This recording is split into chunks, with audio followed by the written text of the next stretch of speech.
세컨 라운드로 한번 뜰 가능성이 아주 높아요. 올해부터 유망하게 보고 있는 국가 몇 군데가 있거든요. 뭐 연 한 20-30%? 그 정도는 충분히 가능하다고 보고 있어요.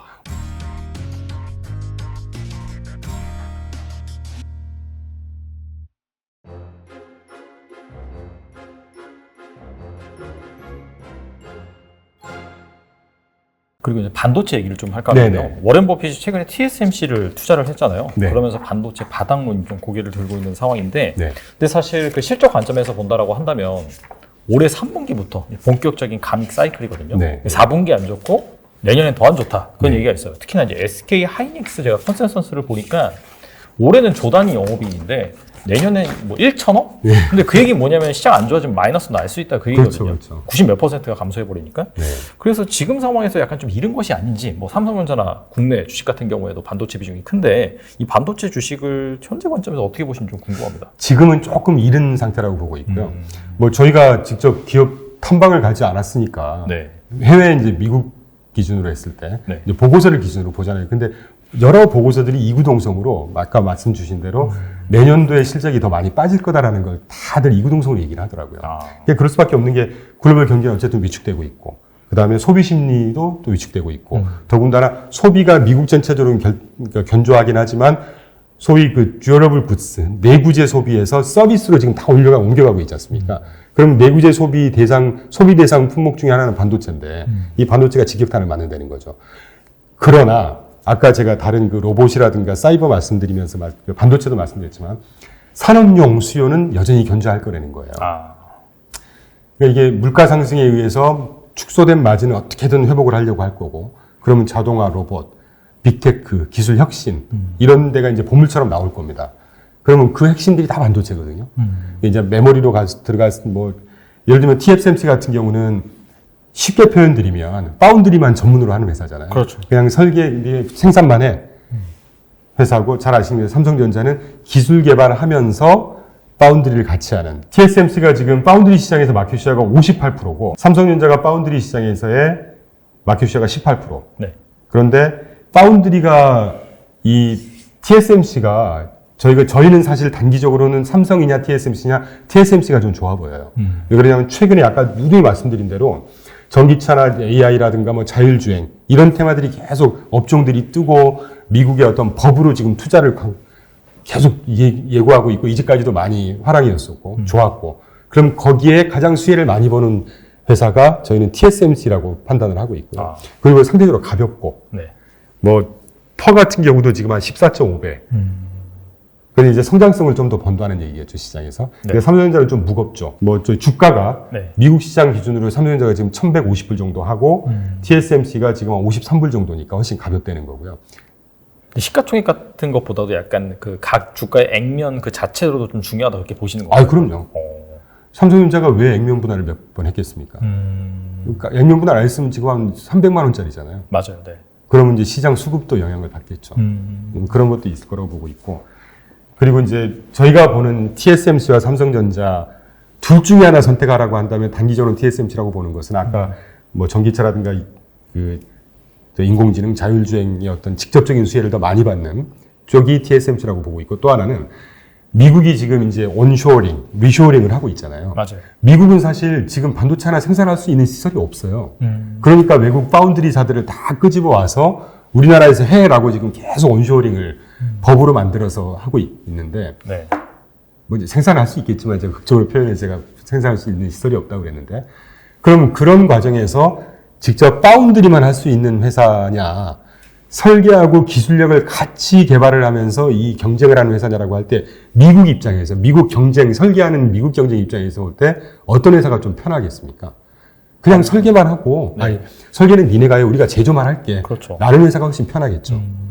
그럼 그런 어떤 뭐 정치적인 또는 비경제라기보다는 어떤 정치적인 영향에서부터 TSMC가 훨씬 더 자유롭다라는 판단을 하는 거죠. TSMC가 뭐 그런 말도 했잖아요. 우린 고객과 경쟁하지 않는다.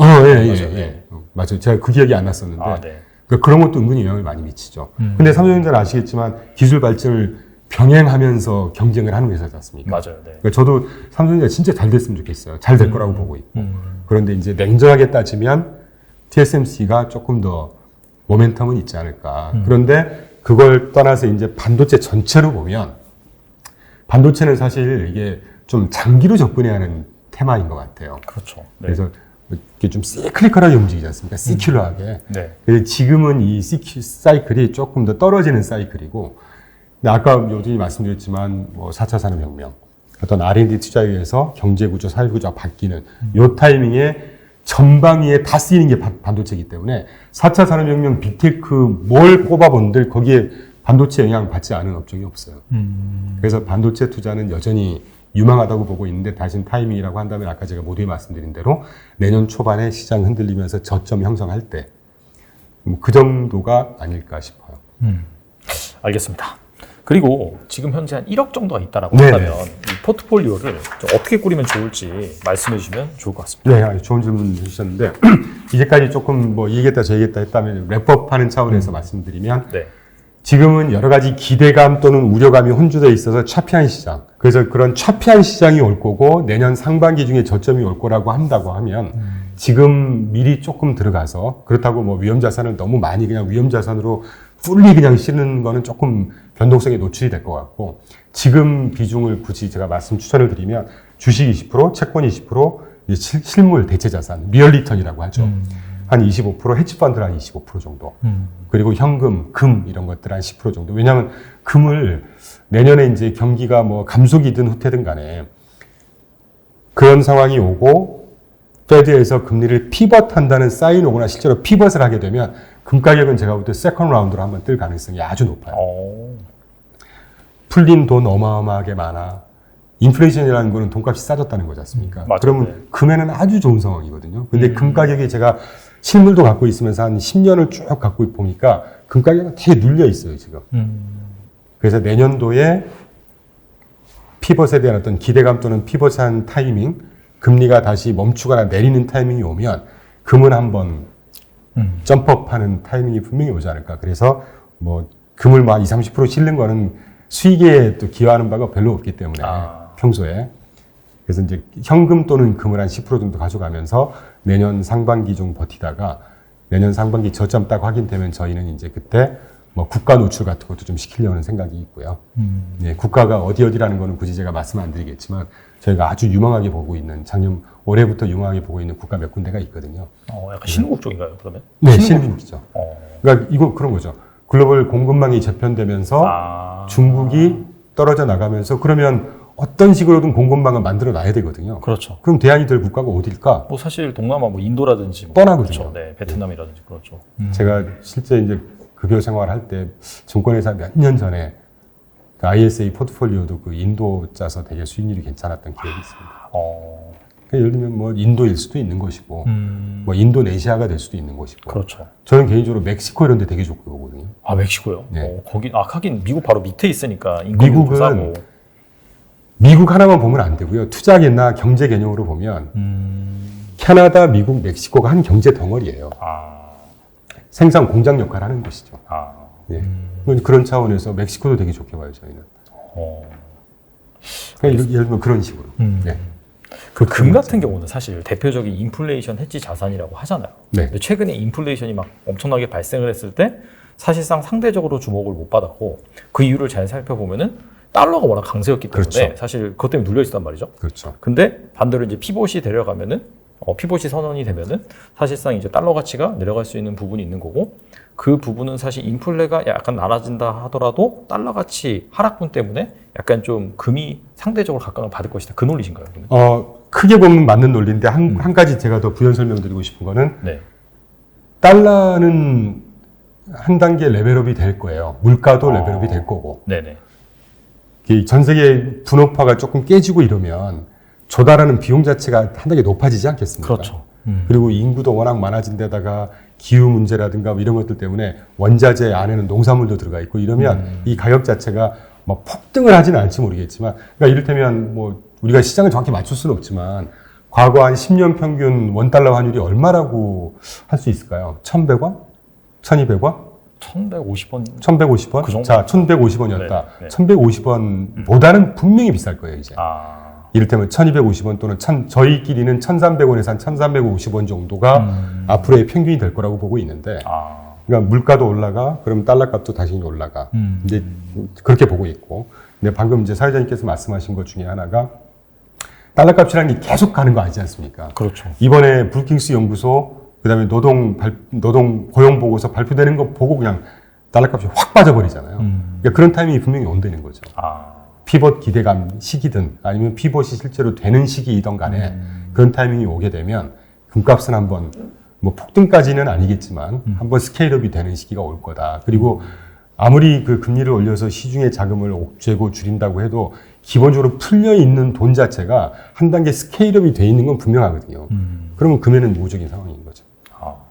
그러니까 그게 이제 수익률이 뭐 지난번에 저희가 올해 금리 엣지에서 막 130% 보고 90% 먹고 빠지는 이런 상황은 아닐 수 있겠지만 뭐 연 한 20, 30%? 20%만 수익이 돼도 무시 못할 수익률입니다. 엄청나죠. 그럼요. 그 정도는 충분히 가능하다고 보고 있어요. 모 보고서에서는 내년에 금 온스당 가격 지금 한 1,600불, 1,700불 왔다 갔다 하고 있는데 맞아요. 네. 2,000불 넘을 거다라는 보고서도 나오고 있으니까요. 하긴 20% 오른다면 2,000불 넘겠네요. 그럼요. 네. 알겠습니다. 그리고 하나 더 궁금한 게 네네. 그 구성하는 자산 중에서 헤지펀드를 말씀하셨는데 이거는 뭐 어디에다 투자하는 거예요? ETF로 투자하는 건가요, 이거는? 그 과거에 여러분들 헤지펀드라고 하면 말 그대로 펀드니까 개인 투자자들이 사실 불가능하거든요. 그러니까요. 네. 받아주지도 않고 네, 큰 네. 금액 아니면 또 네. 엔타이머니 런던에 이런 것들이 좀 되게 까다로워져가지고 개인이 그냥 그걸 그 많은 다큐멘테이션을 다 하더라도 쉽지는 않습니다. 근데 네. 그 리퀴드 얼터너티브스라고 해서 별건 아닌데 표현을 그렇게 하더라고요, 외국 사람들이. 헤지펀드를 좀 더 유동성을 부과하는 차원에서 ETF로 구현한 ETF들이 점점 많아지고 있어요. 제가 좀 갖고 온 건데 네. 이 차트는 저희가 매달 네. 그 주요 지수들하고 그 자산군을 8개 자산군으로 나눕니다. 저희 회사에서는. 그래서 각 자산에 해당하는 전략을 세분 서브 전략을 해서 39개 전략으로 구분한 다음에 이 각각의 전략에 해당하는 ETF들을 골라요. 네. 평균 한 5개에서 10개를 골라서 계속 관리를 하면서 시장 국면에 따라서 리밸런싱도 하고 교체도 하고 하거든요. 이게 지난달 그 10월 말 기준입니다. 아직 이제 11월 말 자료가 이제 조금 취합이 안 돼서 뭐 네. 비슷할 겁니다. 네. 10월 말 기준으로 YTD로 각 자산의 서브 전략별로 YTD 수익률을 쭉 보시면요. 빨간색 캡션 띄워놓은 곳을 보시면 나쁘지 않죠. 예를 들면 뭐 시니어론 마이너스 5%. 네. 그러니까 YTD로 마이너스 5%였다는 얘기는 종목별로는 플러스 난 종목들이 꽤 있다는 거거든요. 그리고 헤지펀드, 매크로 전략, CTA 커머더티 주식 엣지, 이벤트 드리븐, 모멘텀, 금리 엣지. 특히 금리 엣지 같은 경우는 와, 70% 났잖아요. 와. 그럼 종목의 아까 그러니까 여기에 해당하는 게 저희가 이제 한 종목 넣어서 네. 수익률을 많이 방어했던 크게 기여했던 종목인데 90% 수익 실현했던 종목이 이 금리 엣지라는 종목이거든요. 그리고 이쪽 자산 배분으로만 보더라도 마이너스 2%대, 마이너스 6%대 양호해요, 이 정도면. 그리고 커머더티는 워낙에 좋았으니까. 그렇죠. 저희가 상반기에는 커머더티로 좀 많이 방어를 하고 수익을 실현했거든요. 네. 그러니까 시장이 저는 이런 말씀 드리고 싶어요. 시장이 아무리 힘들고 복잡해도 그 시장에서의 살아남는 분야는 있어요. 그거를 주식이냐 채권이냐 대체자산이냐로만 판단할 것이 아니라 저희는 자산군을 구분한 다음에 이렇게 서브 전략으로 구분하는 이유가 전략별로 이거를 롱바이어스를 하는 애들도 있고 숏바이어스 하는 애들도 있고 다른 방법으로 시장 뉴트럴라이즈 하는 전략들이 굉장히 많이 있단 말이죠. 그걸 가능하게 하는 자산군이 헤지펀드라는 거예요. 그러니까 헤지펀드 중에 이번 헤지펀드 중에 플러스 난 종목들이 보이지 않습니까? 지금 네. CTA 13%, 커머더티 관련된 롱숏이라든가 이런 것들이 11%. 이거는 개별 종목들은 20, 30% 수익이 난 종목들이 있어요. 금리 엣지는 뭐 말할 것도 없고. 그러니까 이런 것들이 많진 않지만 그래도 분명히 찾아보면 있다는 거거든요. 그래서 그런 것들을 좀 많이 활용을 하시면 아무리 어려운 시장도 마이너스 20% 기록할 걸 마이너스 한 5%에 막을 수도 있는 것이고 오히려 플러스를 낼 수도 있고 그러니까 이런 방법으로 하다 보니까 올해 같은 경우는 모두의 제가 생각보다 그렇게 어려운 시장은 아니었다라고 한 게 물가 상승 금리 엣지가 딱 시장을 지배했었잖아요. 그렇죠. 그럼 저희는 CTA나 금리 엣지 같은 거 종목 한두 개씩 베타 다른 종목들 섞어서 한 서너 개 갖고 플레이를 하고 충분히 시장을 대응할 수가 있었죠. 그래서 여러분들께서도 이제 우리가 투자는 공부는 해야 되는 거니까. 그렇죠. 네. 인터넷 요새 워낙 잘 돼 있지 않습니까? 유튜브도 워낙 뭐 잘 돼 있고 또 저희 회사가 다른 죄송하지만 다른 채널에 또 헤지펀드 소개한 동영상도 진짜 유튜브에 올라와 있으니까 찾아서 공부하시면 네네. 그래도 아주 뭐 나쁘지 않은 시장 대응을 할 수 있지 않을까. 그리고 뭐 가능하시면 저희한테 저희 회사 홈페이지 있으니까 네네. 연락 주시면 저희가 또 안내도 할 수 있고 그렇게 대응하시면 될 것 같아요. 알겠습니다. 오늘 나와주셔서 정말 좋은 말씀 많이 해주셨는데 아유, 네, 끝으로 투자자분들 위해서 한 말씀만 부탁드립니다. 네. 제가 최근에 느낀 게 아까 모두에도 잠깐 말씀을 드렸는데 네네. 시장이 화랑일 때는 무슨 말을 해도 뭐 상관없죠. 근데 시장이 어려우면 네. 그 극단론들이 스물스물 올라와요. 아, 그러니까 그 시장에서 많이 이렇게 회자되는 분들 중에서 제가 아는 분들도 있고, 뭐 제 후배도 있고 선배도 있고 그렇지만 좀 시장에 좀 겸손하게 이렇게 어려울수록 시장에 대응해가는 전략을 하자. 그러니까 방법이 크게 두 가지잖아요. 시장을 미리 딱 전망해서 풀 배팅 해갖고 먹으면 많이 먹고, 이럴 때는 또 많이 노출되고 이런 방법이 있고, 시장을 우리가 왜 머리와 발바닥을 잡을 수 없다고 하는 얘기가 있는 것처럼 시장을 좀 한 발짝 떨어져서 대응해가는 방법이 그나마 이 변동성이나 손실 가능성을 줄이는 방법이 아니겠느냐 하는 생각이 들어요. 그와 연장선상에서 이 극단론을 좀 너무 매몰되지 마셔라. 네. 막 아까 말씀드린 막 경제 대공황 얘기도 나오고 막 그 제목 썸네일 그 자극적이잖아요. 막. 맞아요. 네. 제가 딴 때는 이런 얘기 안 합니다.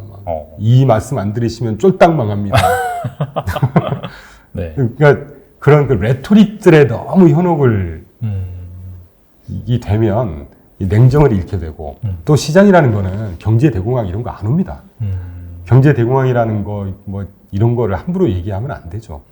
왜냐하면 이 케인즈 저도 경제학도지만 네. 케인즈가 위대하다는 거는 그 고전학파 경제학들이 얘기했던 인비저블 핸드가 알아서 다 할 거야라는 거를 송두리째 바꿔버렸잖아요. 정부가 나서서 총수요 관리를 하고 정부가 나서서 시장에 조정하는 역할을 적극적으로 해야 돼. 그게 아직까지 틀렸다는 검증은 안 돼 있어요. 아직까지 다 맞아요. 그렇게 하고 있잖아요. 그리고 그렇게 하고 있고 네네. 그런 상황에서 어떻게 경제 대공황이 오겠습니까? 뭐 서브프라임 얘기하시겠죠. 서브프라임은 의도돼서 터트린 거예요. 그거는. 그 실제 하원 그때 상원에서 그 네네. 법을 통과 안 시킬 수도 있었지만 관련법 통과시키면서 억지로 골마 터질 뻔한 걸 아예 터버린 거거든요. 그런 이후에 미국 경제가 어떻게 됐습니까? 가장 화랑이었어요. 정부가 정책 조절을 하고 금리 조절을 하고 인프라 아까 말씀드린 인프라 투자라든가 이런 정책 대응을 충분히 할 수 있는 상황이면 우려했던 것처럼 정말 worst case, best case도 없겠지만 이런 시장이 오지는 않는다. 그럼 거기에 매몰돼서 시간 허비하고 막 이랄까 저리갈까 하는 것보다는 아까 제가 말씀드린 대로 좀 이렇게 좀 약간 톤 다운하고 해치펀드라든가 여러 자산군들 중에 괜찮은 아이들이 있고 대응력이 있는 자산 운용 전략들이 많이 있으니까 그런 것들을 기민하게 딱 이제 참 조합해서 이렇게 공부하시면서 그렇게 하면 뭐 손실을 안 볼 수는 없겠죠. 네네. 마이너스 20% 되는 거 제가 볼 때 마이너스 한 5% 막을 수 있고요. 저희도 종목 중에 마이너스 20% 간 거 있습니다. 네. 포트폴리오가 그래서 좋은 거잖아요. 하나가 마이너스 20% 갔으면 하나가 마이너스 플러스 한 3, 40%에서 메꿔주고 또 분산하다 보면 디폴트 리스크에서도 자유로워지고 ETF가 좋은 게 그런 거잖아요. 그렇죠. 네. 6개만 투자해도 개별 각 ETF가 투자하는 게 뭐 많을 때는 몇천 개고 종목이고 적은 게 100개 이상 종목인데 일단 분산되니까 이 변동성의 어떤 폭도 많이 줄어들 것이고 그렇게 조금 차분하게 대응해가는 전략을 구사하시는 게 이렇게 변동성이 심할 시장에서는 아주 유용하지 않을까 하는 생각이 들어요. 네. 알겠습니다. 이게 사실 그런 것 같아요. 여기저기에서 막 한쪽으로 극단적으로 치우쳐서 쏠리는 얘기가 나올 때 사실 미래는 알 수 없긴 하거든요. 투자자 관점에서. 근데 확실한 거는 뭔가 시장에선 다 그럴 것이다 하면은 꼭 그렇게 안 되는 경우가 많더라고요. 그럼요. 그래서 약간 그런 부분들도 여러분들이 좀 생각하실 필요가 있고 그렇기 때문에 또 어떤 분 의견도 들어보고 또 다른 분 의견도 들어보고 여러분들이 종합적으로 들어본 다음에 사고를 해서 판단하시면 좋겠고 만약에 그렇게 뭐 심각한 하드랜딩이 오지 않는다라고 한다면은 대표님께서 말씀해주신 다양한 자산군, 또 유망한 산업 말씀 잘 해주셨기 때문에 이런 부분에 있어서 한번 기회를 찾아보시면 좋겠고 또 추가적으로 궁금하시다라고 한다면 직접 좀 레그넘 투자 자문에 네, 연락 주시면 저희가 아는 한 도와드리겠습니다. 좋은 투자 자문 받으시면 좋을 것 같습니다. 네. 네, 지금까지 대표님 나와주셔서 감사합니다. 예, 감사합니다.